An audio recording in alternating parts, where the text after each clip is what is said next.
Disclaimer: the following narrative is based on open source reports and public claims.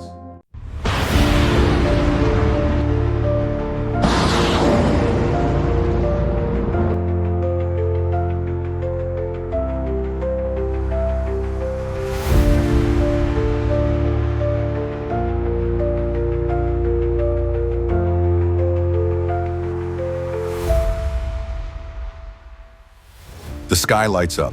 Sirens cut through the night. Civilians rush underground. This is not a drill. This is retaliation.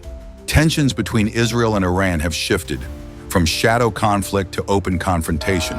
Strike, counterstrike, escalation, and the world is watching.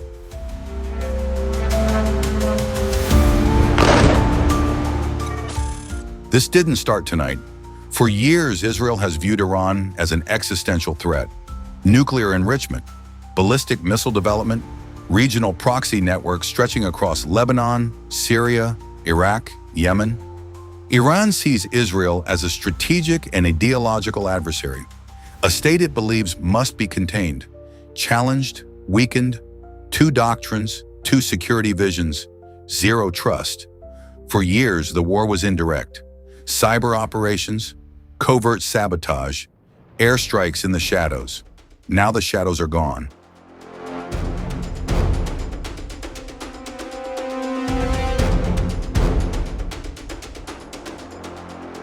Israel operates on a clear military principle. An existential threat cannot be allowed to mature. If intelligence suggests an imminent danger, action comes first. Initial strikes reportedly targeted strategic military infrastructure, command nodes, weapons depots, operational facilities. The objective? Degrade capability before retaliation becomes overwhelming. But in conflicts like this, retaliation is rarely optional, and Iran responded.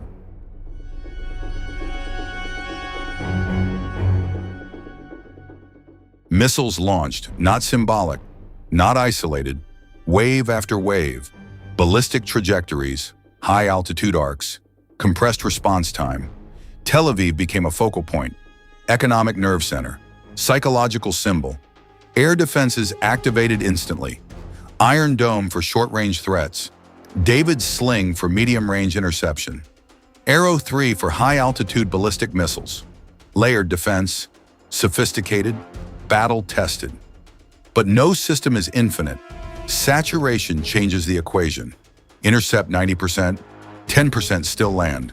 And in modern warfare, 10% is enough to alter the narrative.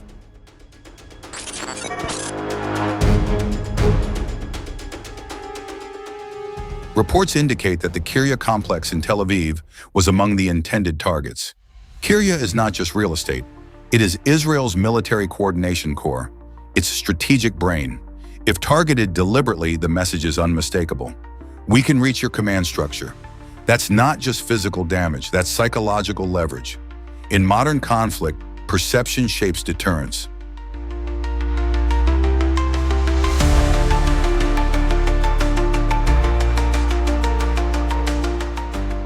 Israel relies on precision, speed, intelligence dominance. Iran relies on scale, volume, strategic depth. This is not just a clash of weapons, it's a clash of doctrines. Israel aims to neutralize threats surgically. Iran aims to overwhelm defenses through mass deployment. Mathematics becomes strategy. If enough projectiles are launched simultaneously, interception probabilities decline. And every successful penetration carries symbolic weight far beyond the blast radius.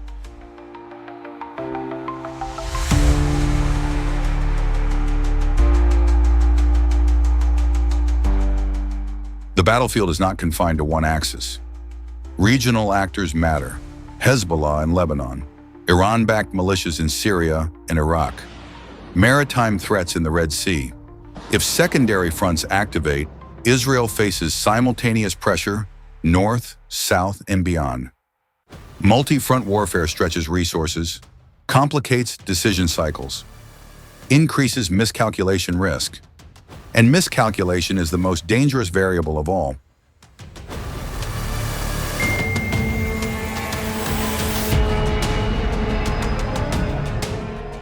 The United States is Israel's primary strategic ally. If escalation deepens, Washington faces hard decisions. Direct involvement, expanded defensive support, strategic restraint. Meanwhile, Russia maintains strategic ties with Tehran. China holds deep energy interests across the region. Oil markets react quickly. Shipping routes become vulnerable. Investor confidence wavers. Regional escalation can trigger global economic shockwaves. Energy, supply chains, financial markets.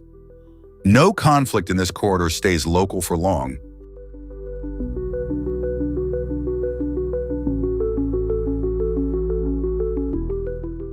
Sirens are not just warnings, they are instruments of pressure. Repeated alerts erode civilian stability. Business slows. Public confidence tightens. Iran understands this. So does Israel. Modern warfare is not only about destruction, it's about endurance. Which society absorbs pressure better? Which leadership calculates more accurately? Which side blinks first?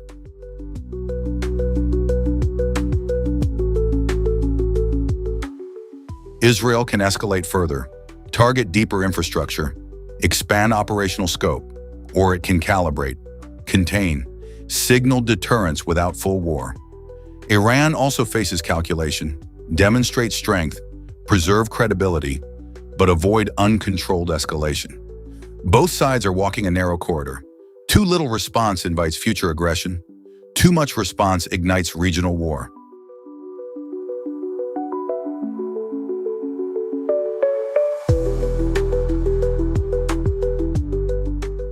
Is this full-scale war?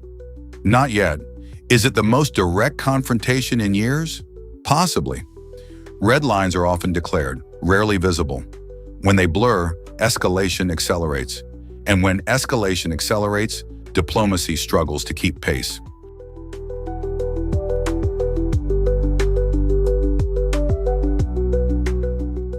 The skies may quiet, but silence is not resolution.